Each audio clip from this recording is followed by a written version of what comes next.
In March 2018, Sergei Skripal and his daughter Yulia were poisoned with a military-grade nerve agent of a type developed by Russia, commonly known as novichok.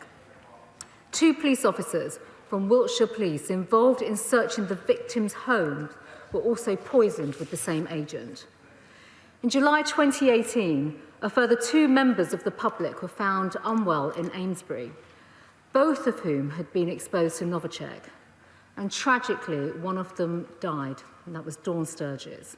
An inquest into her death is ongoing, and I know that the thoughts of the whole House will be with the loved ones of Dawn today.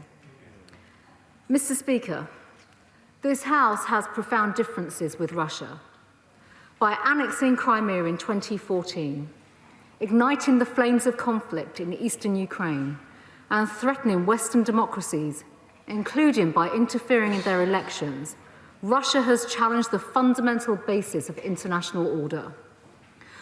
Although attacks like this are uncommon, it is not the first time Russia has committed a brazen attack in the UK. Today, the European Court of Human Rights has ruled that Russia was responsible for the assassination of Alexander Litvinenko, and this supports the findings of the independent Litvinenko inquiry.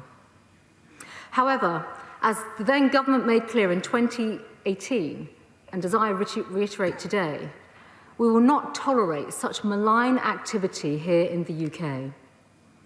The United Kingdom, under successive governments, has responded with strength and determination.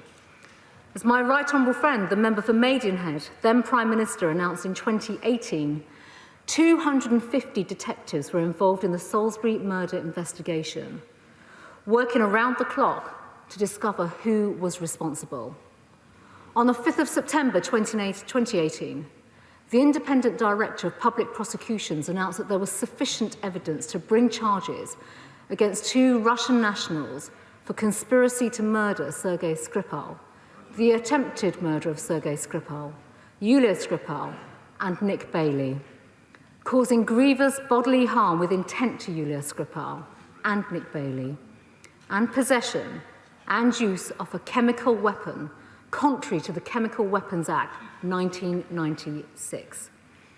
The 2 Russian nationals were known as Alexander Petrov and Ruslan Boshevov, but the police believed these to be aliases. The then Prime Minister announced that the government had concluded the 2 men were members of the Russian Military Intelligence Service, the GRU, and that the operation was almost certainly approved outside the GRU at a senior level of Russian state. I want to recognise, Mr. Speaker, the exemplary work of our emergency services, our intelligence agencies, armed forces and law enforcement staff who led the initial response to this despicable attack. I also pay tribute to the ongoing work to bring the perpetrators of this outrageous attack to justice. We will not let this go. As Deputy Assistant Commissioner Dean Hayden has said, this investigation has been extraordinarily complex, and our country is fortunate that so many brave people do such outstanding work to keep us safe. As a result of these efforts, the police can now evidence that Alexander Petrov and Ruslan Boshevov are aliases for Alexander Mishkin and Anatol Chepik, and that both are members of the GRU. The CPS has now authorised charges against a 3rd individual, known as Sergey Fedotov. And CT policing investigation identified that Fedotov entered the UK on a flight from Moscow to London Heathrow and stayed at a hotel in central London between the 2nd and the 4th of March 2018 before returning to Moscow. While in the UK, he met with Petrov and Boshevov on more than one occasion in central London. The CT policing investigation has identified and established that Fedotov is in fact Denis Sergeev, and he is also a member of the GRU, and that all 3 individuals previously worked together for the GRU as part of additional operations outside of Russia.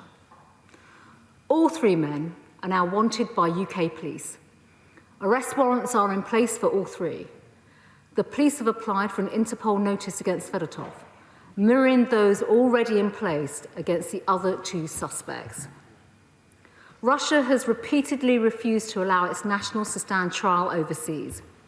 This was also the case following the murder of Alexander Litvinenko, when a UK extradition request was refused. This has only added to the heartache of those hurt by these attacks, and, Mr. Speaker, inevitably further damaged our relations with Russia. As was made clear in 2018, should any of these individuals ever travel outside Russia, we will work with our international partners and take every possible step to detain them and extradite them to face justice. Mr. Speaker, after the attack in Salisbury, my right honourable friends, the members for Maidenhead and Uxbridge and South Ruislip, put in place the toughest measures the UK has levied against any other state for more than 30 years, comprising of diplomatic, legislative and economic measures. We will continue to take robust steps to counter the threat posed by the Russian state. And in 2018, 23 undeclared Russian intelligence officers were immediately expelled from the UK. In solidarity, 28 other countries and NATO joined us, resulting in the largest collective expulsion ever of over 150 Russian intelligence officers. This fundamentally degraded Russian intelligence capability for years to come. The government will continue to provide the security services and law enforcement agencies with all the additional tools they need to deal with the full range of state threats, which continue to evolve. In direct response to the Salisbury attack, we introduced new powers to enable the police to stop, question, search and detain individuals at the UK border to determine whether they are a spy or otherwise involved in hostile activity.